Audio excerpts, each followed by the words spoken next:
Good afternoon and welcome to our second meeting of the year. It's cold. I'm cold. It's just cold, period. Looking forward to the spring. The invocation tonight will be led by Councilman John Roberts, and I will lead us in respects to the flag. Please rise. Let us pray. Heavenly Father, we thank you for this day and for the many gifts you have bestowed upon this city, its workers, and its citizens. As we move into the business before us tonight, I ask that you bless this council with peace, discernment, and humility, that the decisions made will be for the betterment of our entire community, but most importantly, Father, that they will be pleasing in your name. As always, please continue to bless our first responders and their families. Be with them, guide them, and protect them as they place themselves in harm's way to keep us safe and sound. We ask these things in your Son, Jesus Christ's name. Amen. Amen. I pledge allegiance to the flag of the United States of America and to the republic for which it stands, one nation, under God, indivisible, with liberty and justice for all.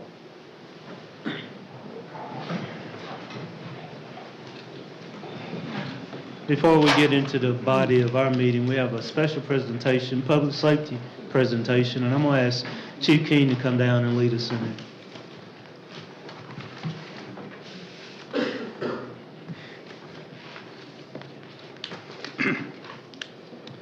Good evening. Good evening. Thank you for the opportunity to stand here tonight.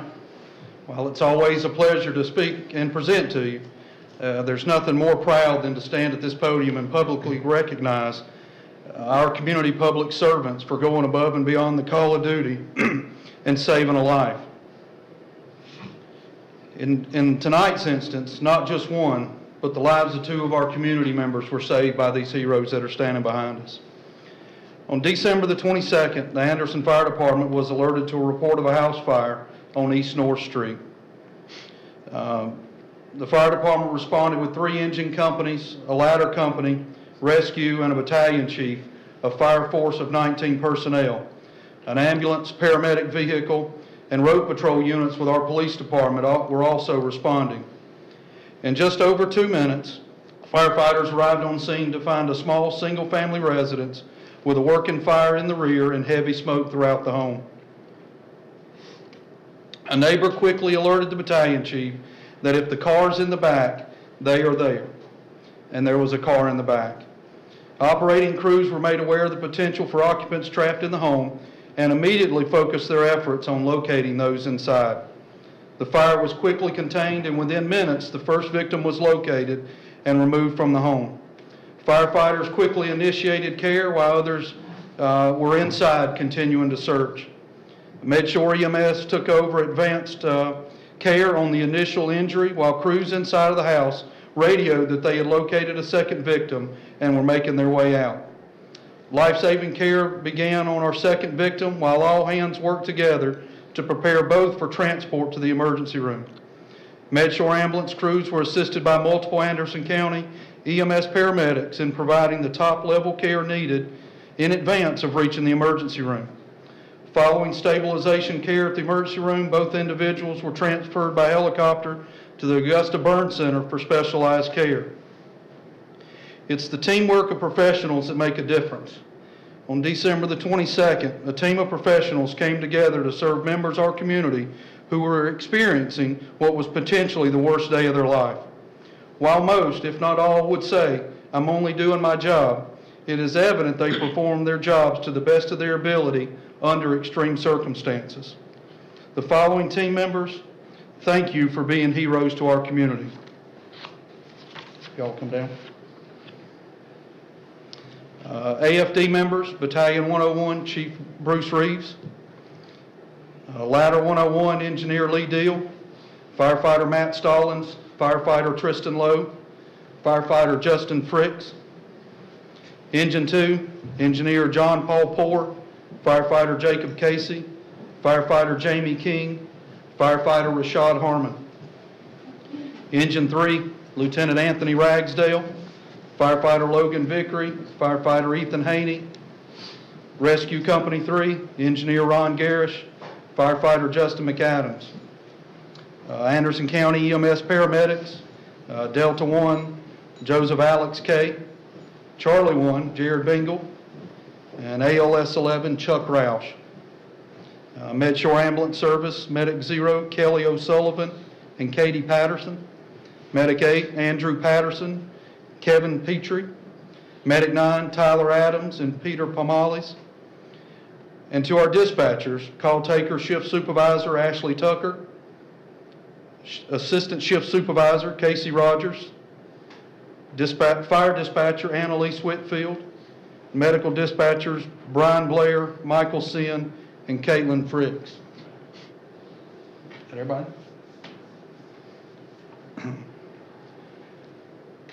Kind of we talked about in the bay up top before we come down. On behalf of the fire department and all the citizens, thank y'all for what you did that night. There are two.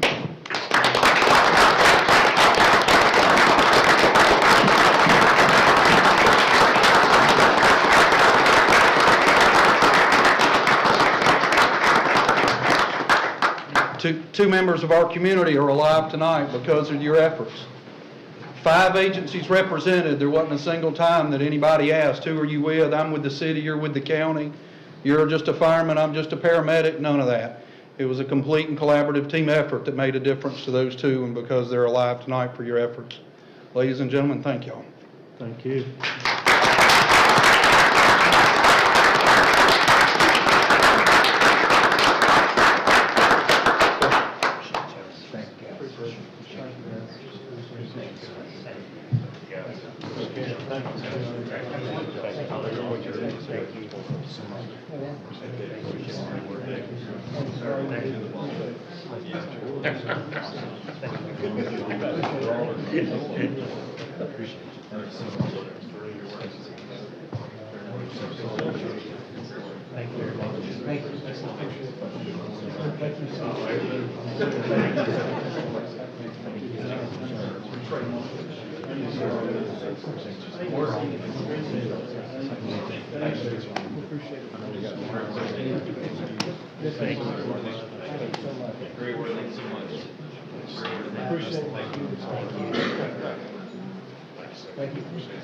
Thank you.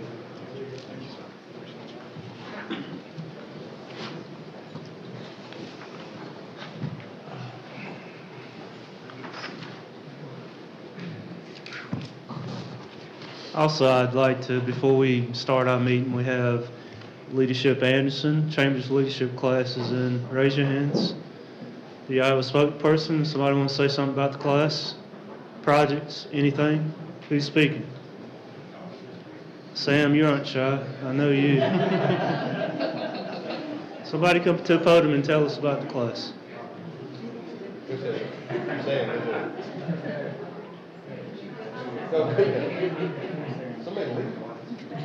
Hey guys, my name is Erin Spanauer, and this is part of our Leadership Anderson Class 40.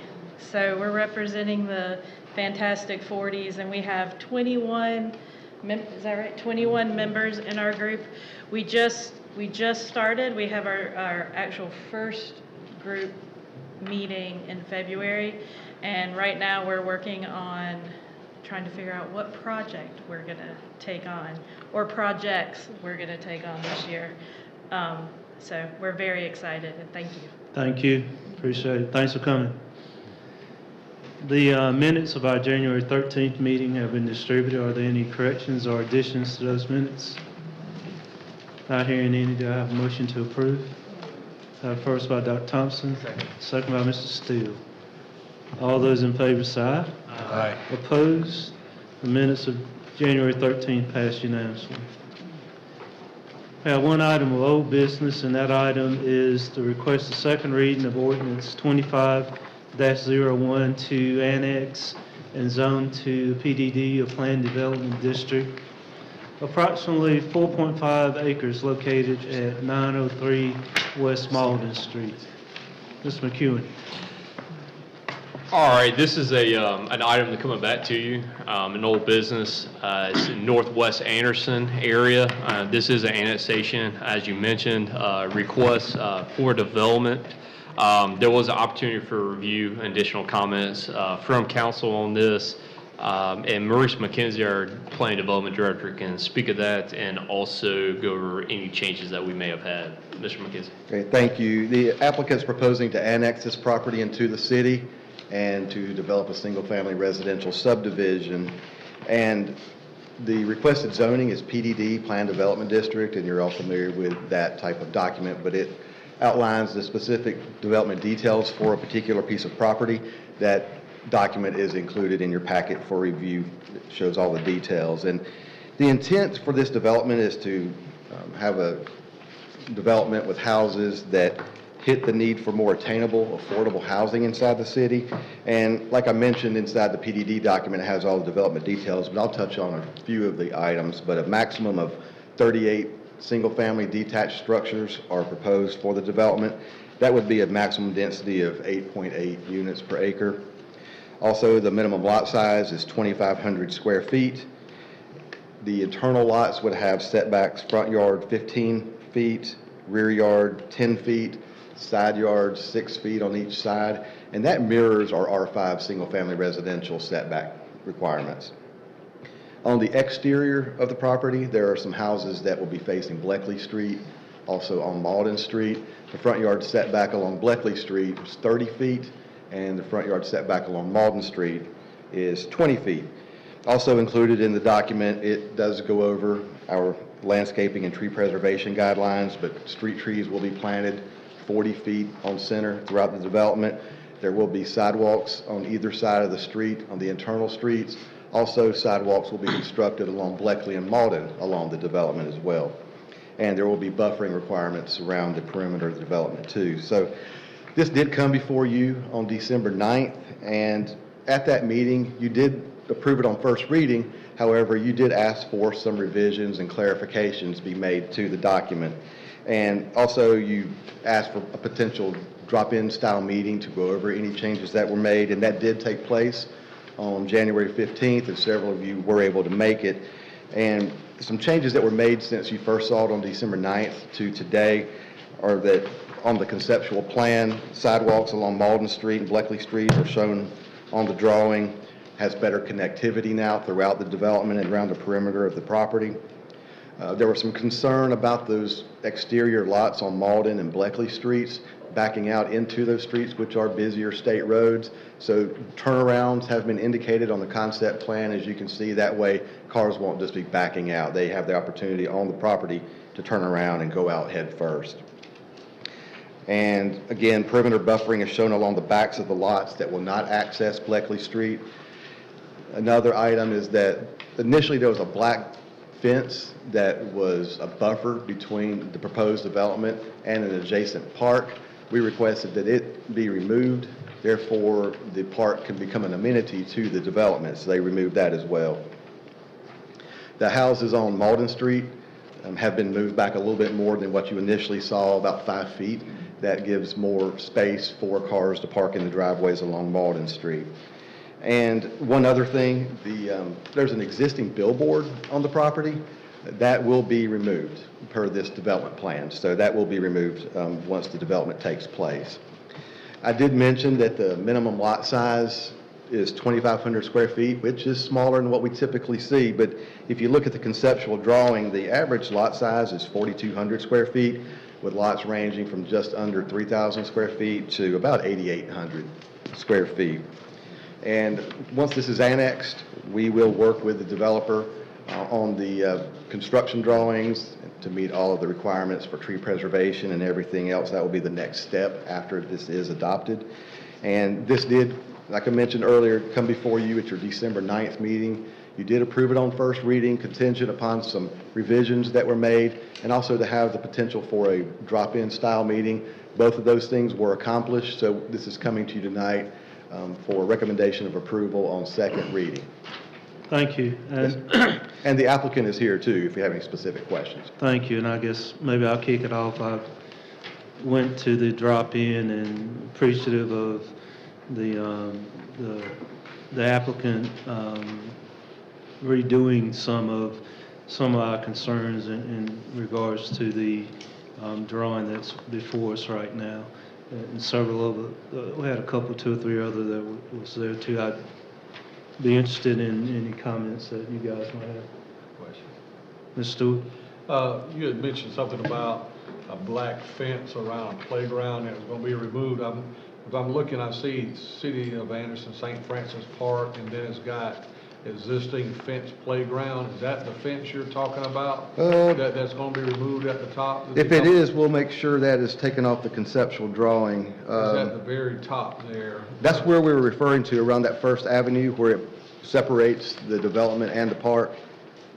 I can't see it very clearly on my drawing. Board that was separating, Because, not the basketball though. but there's another part down there that I think is part of the city, the park, that I know typically our recreation, because we got the same thing, especially when you're in a neighborhood and kids playing and you fence it in on purpose to keep the kids from running out in the street. And I don't know if you're trying to let it blend in and just didn't want to cause any. This was for a new fence they were proposing, so whatever is existing, I'm imagining that will stay.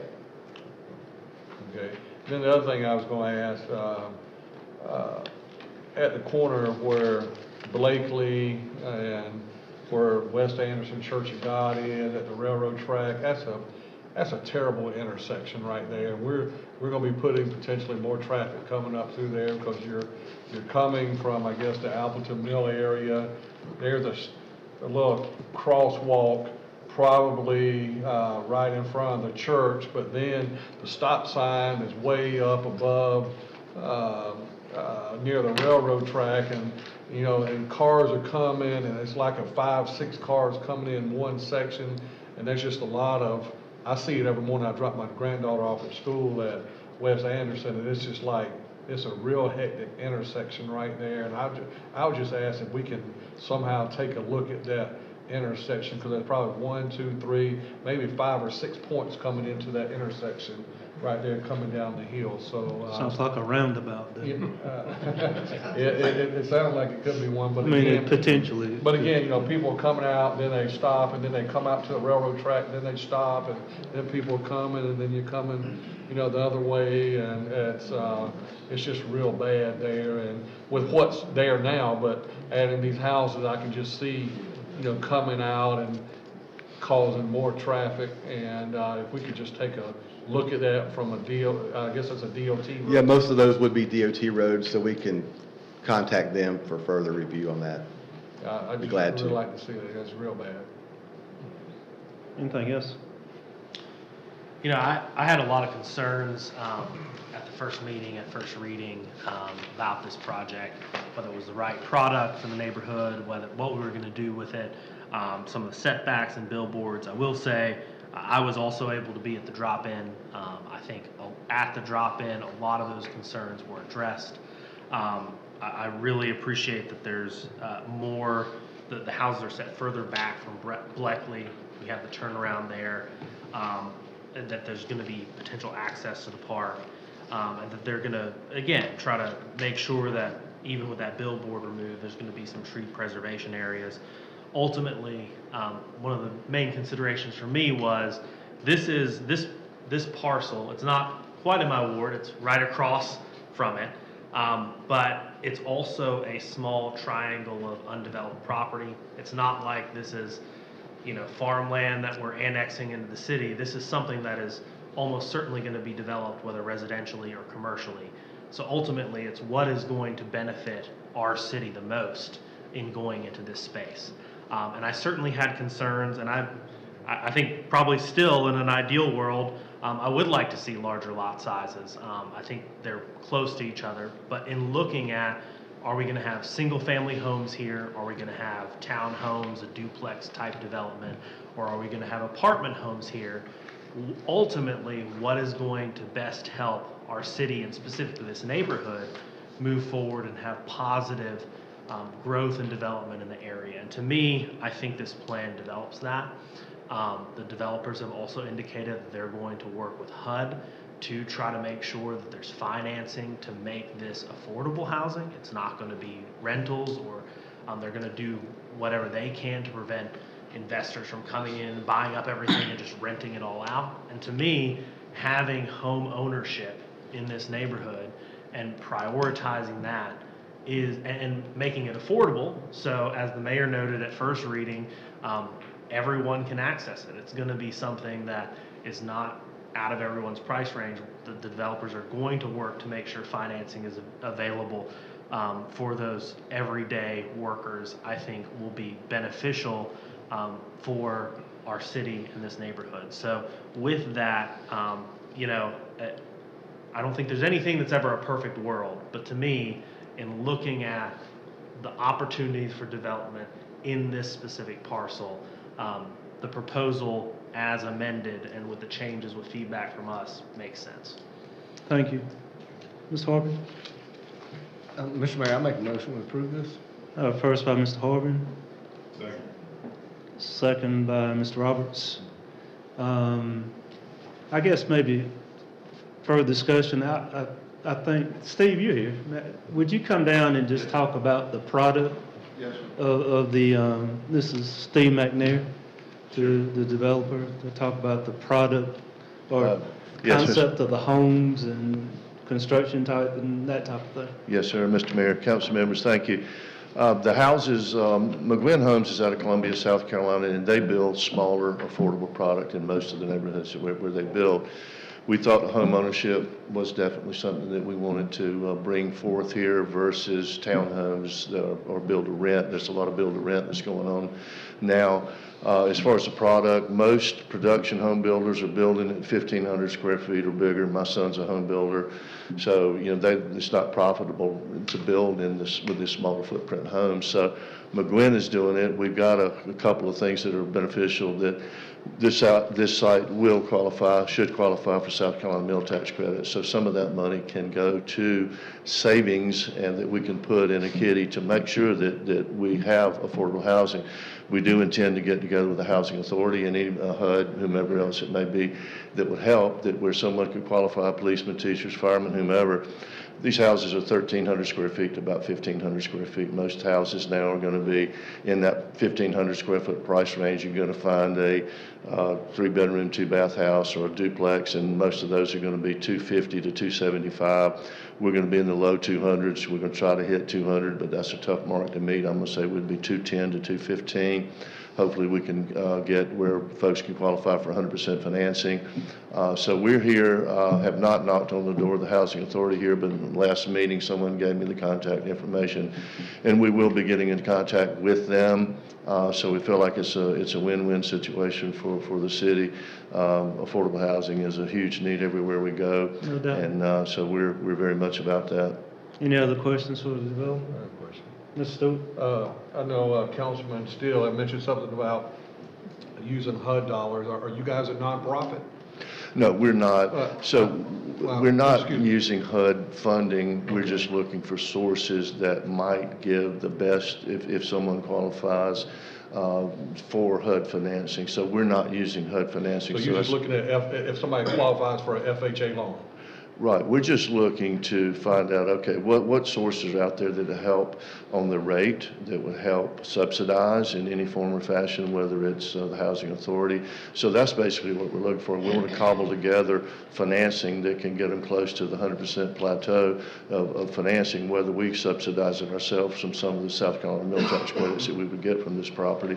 We're looking to help give somebody a lift, whether it's paying their closing costs or whatever that might be. You mentioned, what about, what tax credits did you say? This is an old abandoned South Carolina mill, and their South Carolina abandoned mill tax credits is frequently used. We've done a project in Spartanburg, Mayfair Mills. So that'll be the next thing that'll be brought forward here, would be a resolution for the city council to affirm that this is a qualified South Carolina meal tax credit. Then we take that to the Department of Revenue in the state, and the Department of Revenue, we have to give them a budget, and then we back into how much tax credits that are available there. We then either keep those tax credits, but we would actually sell them, use that money to help subsidize the project. Yeah, I'm just kind of still trying to understand your finances, because I know that Anderson Housing Authority, they don't subsidize for a home ownership. It's all Right. for, rental units, somebody that's in one of their affordable housing units, or, Sure. they don't buy down interest rates, and they don't provide down payment assistance for first-time home buyers. So Right. just trying to get a understanding on, if the product's gonna be $200,000 or $215,000, what market are we really trying to, what, are we going after more affordable, attainable, or the medium? Because, that's, $200,000, I don't know, maybe it's about I don't know, 30-year mortgage is about $1,000 a month, I guess, I don't know more, I don't. So- Bankers, you probably know, I don't. So, that's a little bit I more. have to use my calculator. Yeah, you're not like Mr. Harvard, huh? No, you might be doing some paper math over there. But I just, again, I would, I'm in support of it. I'm just trying to, and I apologize, I wasn't in town for the 15th meeting, but just kind of trying to understand where the financing is going to come from for the Sure. potential, obtainable homeownership person, whoever that may be. Sure. And I think a lot of it, maybe I'm wrong, but maybe, maybe looking at people who are renting, and are looking for an opportunity to own a home. I know that, different complexes or Friendship Court, or, people are working and trying to save money to buy a home and down payment. Maybe a referral source, maybe. And I understand, and, and I guess our community development department right here, but, the people who may be in those friendship courts or the other areas, there's reason why it may not necessarily be income, but it's credit. And that, because we have a hard time ourselves for when we build our own houses within the city, even find somebody who is credit worthiness per the bank standards. And Sure. even though with the city's down payment assistance, paying for closing costs, it's a real struggle for us. And I think if that's the market you're going to go after, that's going to be a tough sell from, the bank standards as it is now. Sure. And unless there's some counseling classes that goes on ahead of time to start, preparing people. I don't know if you've got a pool of people that you're looking at, but again, And it could even be just market rate. I mean, it could just be people who are bankable that probably are looking for that price point, could be. And again, I'll just make, my last comment, again, I'm for this project. I hope it works out. I'm gonna vote for it. But Thank you. I think here from a city standpoint, I think we as a staff, we need to look at Friendship Court.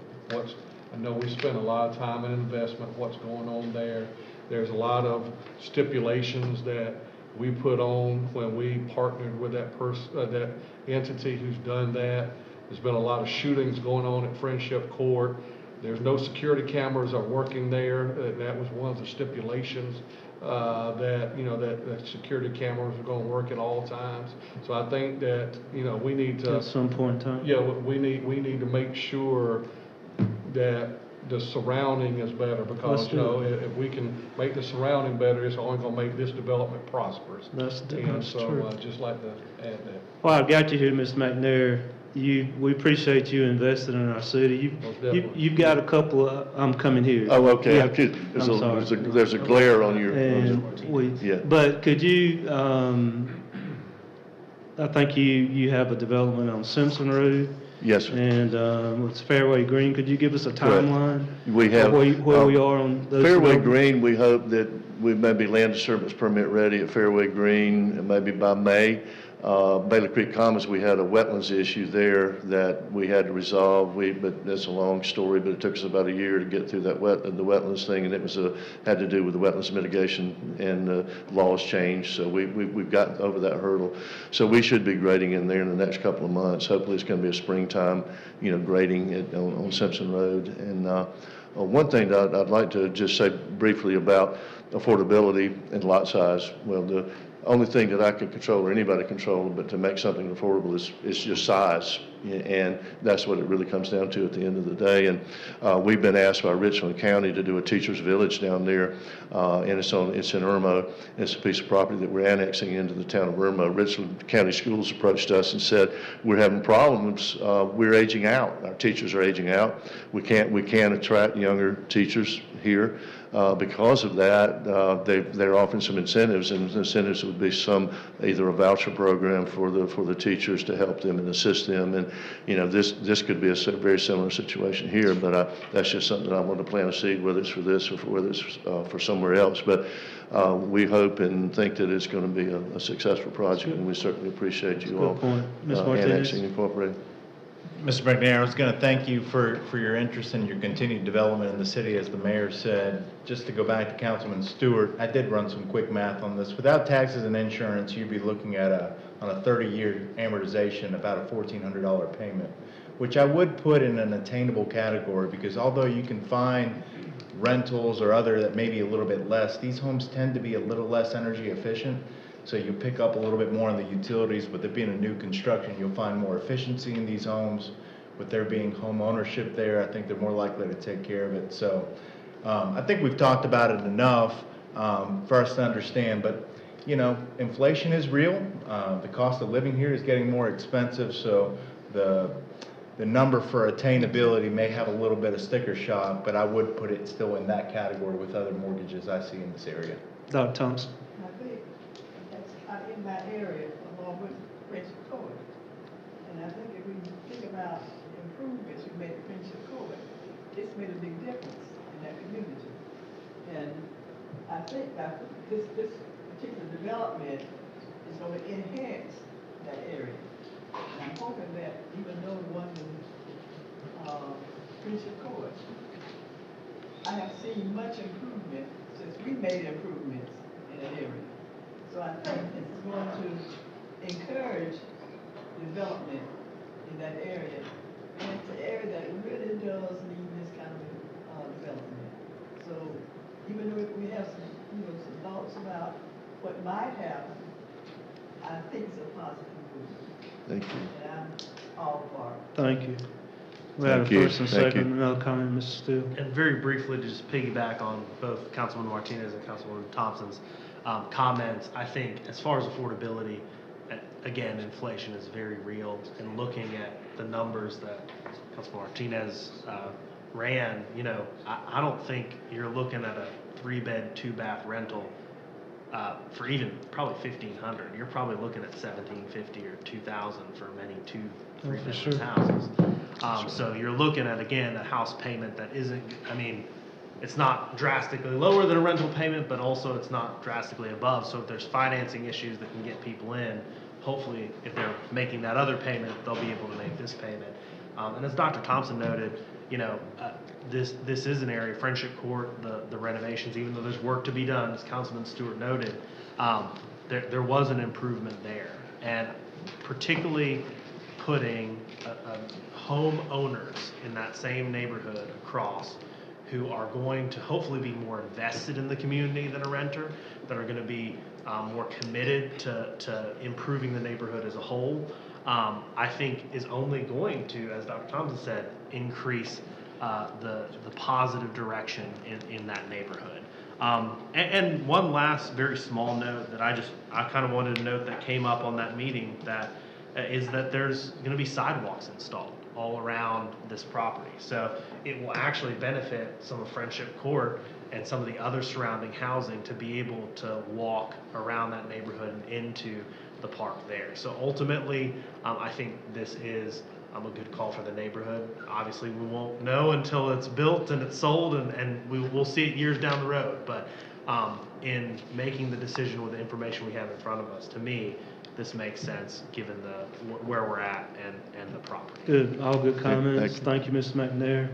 We had a first and a second. All those in favor say aye. Aye. Opposed? Passes unanimously. Thank you. Thank you. Our first item of new business is request consideration of a referral to the Planning Commission for the City of Anderson's new comprehensive plan. Ms. McEwen.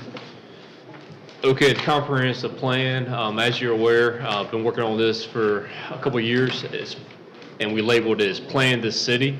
We do have a website, a web page for that, along with the draft plan is attached to the website as well.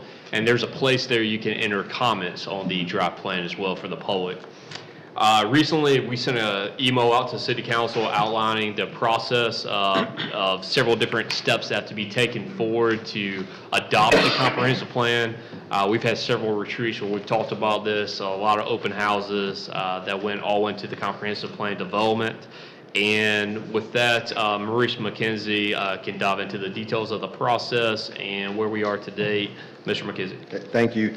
Mr. McEwen covered a good bit of this, but yeah, the comprehensive plan, just to refamiliarize yourself with it, it's a document that provides guidance to help shape the future of a community, giving you, the City Council, Planning Commission, staff, or other boards and commissions that have been appointed by the City Council direction when making growth and development decisions moving forward. And South Carolina law requires certain elements to be included in the document to build off and to create a document.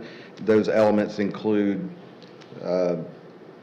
population, economic development, land use, housing, community facilities, cultural resources, natural resources, transportation, priority investment, and resiliency. And like Mr. McEwen mentioned, a couple of years ago, we embarked upon this process of creating the comprehensive plan. Through the initiative of Plan This City, we were able to obtain significant public input through stakeholder meetings, community forums, had a lot of opportunity online to provide comments. So that helped craft a document that has clear goals and action strategies looking forward to the next 20 years for Anderson's growth. And the next step in this adoption process is for it to go to the Planning Commission for an official public hearing and for their consideration. Once they do that, it will be forwarded to you for consideration. And as Mr. McEwen mentioned, this draft document is on our website for public comment in advance of the public hearing, which is scheduled for February 20th. So this is coming to you tonight as a referral to the Planning Commission. Thank you, sir. Any questions or comments? It's going to come back to us. I think everybody got the email with the link. It's also on our website. It's like 80 some odd pages, I think, or so. Mr. McKenzie, do you mind printing me out a copy? I look better when I've got paper in front of me instead of, I'd just rather have a copy of it. Do you mind doing that for me? Yep, we'll get one. Good. And call me, I'll come pick it up. This one. Yeah, I'll make some Martinez. quick comments on this, and I know it's going to come back to us. You know, this to me, I appreciate our partnership with Housing Levine. It gives us a lot of thought as we move forward as a city, kind of giving us a little more organization, so we're not just, you know, flying by the seat of our pants when we make decisions. We have some rubric there. So a lot of good in this. I think there's a lot that's in it. So I appreciate going to the Planning Commission to have another set of eyes on it. But again, I just appreciate the thoughtfulness more than anything. I think it's important for us to have it. So I entertain a motion to send it to the Planning Commission. First by Dr. Thompson, second by Mr. John Roberts. Any other discussion, comments? When it comes back to us, will there be 2 readings on that? 2 readings, yes. Okay, thank you. All right. Any other comments? All those in favor say aye. Aye. Opposed? Passes unanimously. Thank you. Our next 3 items are in conjunction with the work session that we had at 5:30. And item B2 is request consideration of memorandums of understanding for the City of Anderson with Anderson County and Homeland Park regarding pro rata shares of capacity in the city's wastewater treatment plants. Mr. McEwen. Just prior to the meeting, we did have a work session at 5:30 to go over a briefing, quick briefing on these 3 items on your agenda to talk about first the partnership that we have as owners of 2 wastewater treatment plants and receiving flow and capacity allocation from Anderson County, then also Homeland Park Water and Sewer Authority. Those are our 2 other partners in both of the plants.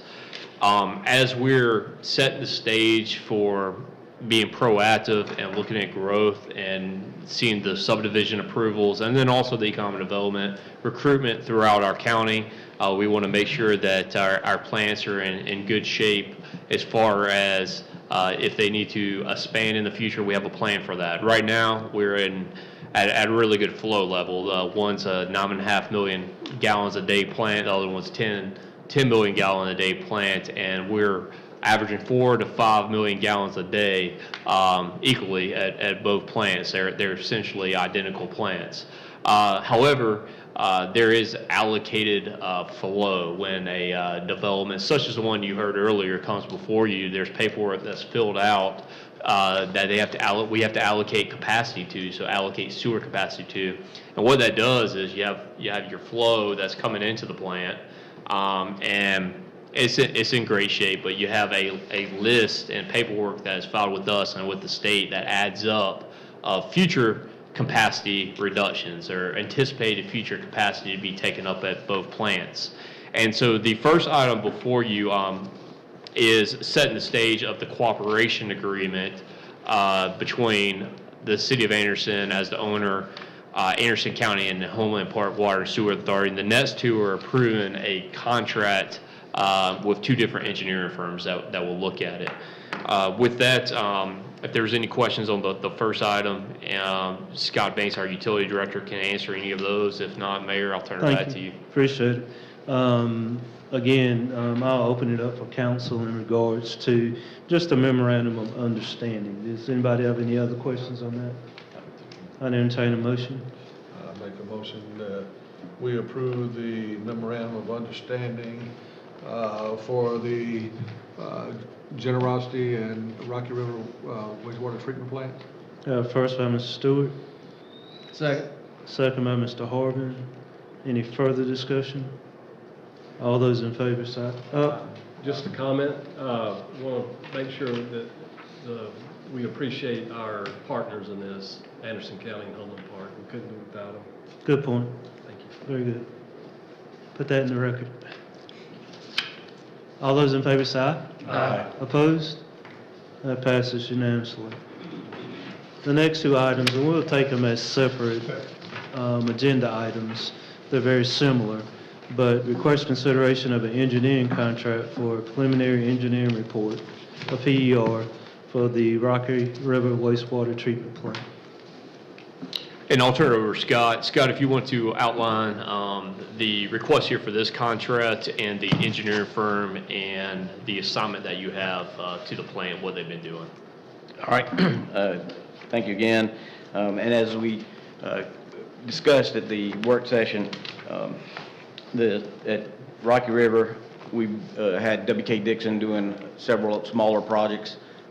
And so we want to continue with them for the PER and the limited master plan for that plant. But what this will get us is they will look at the expected growth, expected economic development, and so forth to, one, help us determine if we need to expand and how much we need to expand. Likewise, there will be some information from there for doing modifications to existing facilities that are at their life expectancy. The cost for that PER is $248,000. As we said, we have discussed with the Homeland Park and the county for their pro rata shares. For this particular one, sewer utility budget would pay $146,320, or 59% of it. Anderson County would pay $71,920, or 29%, and Homeland Park would pay $29,760, or 12%. Thank you. Thank you, sir. Yes, sir. Question, Mr. Stewart? Just, and I know that's the pro rata share that you mentioned for, I guess it'd be kind of like a reimbursement to the city because these contracts will be with the city, so we'll pay the full amount, but our partners will just reimburse us their proportionate shares. Yes, sir. All right, thank you. Ms. Harvin? Mr. Roberts? Harvin Roberts. Harvin first, he's over. Does this in any way benefit our CMOM plan where we're having to, study our infrastructure? The CMOM plan is more for the collection system. This is specifically for the plant. So as far as our long-range planning and strategic planning, and to keep it, They go hand in hand, to be honest with you. but we don't get any credit towards that, as far as that.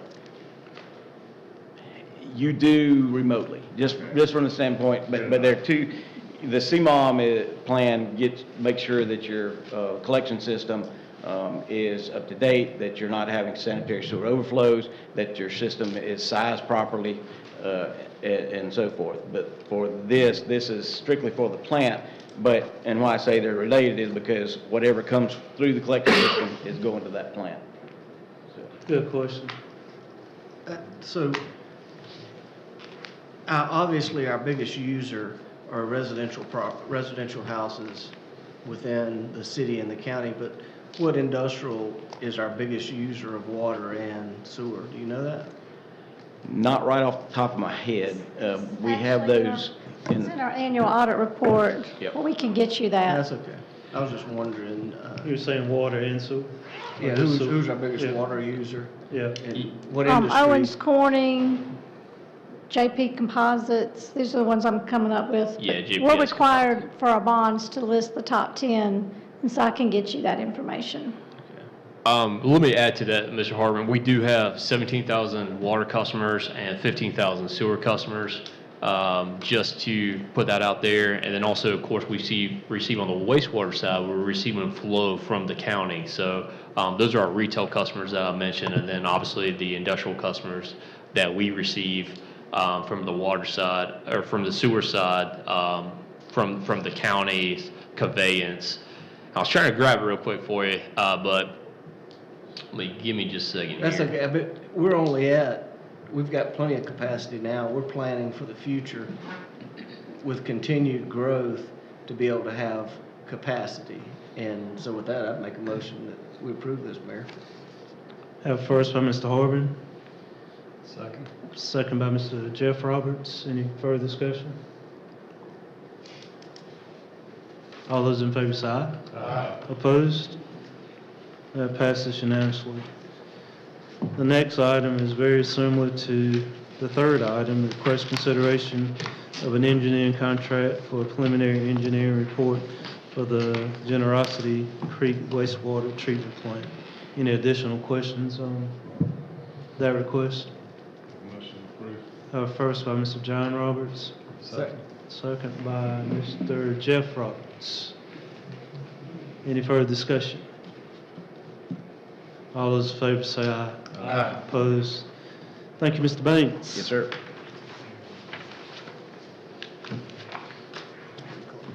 All right, having no further business, I'd entertain a motion to adjourn. So move. Everybody's ready. Ms. Stewart, Mr. Steele, all those in favor say aye. Aye. Opposed? We stand adjourned. Dead on.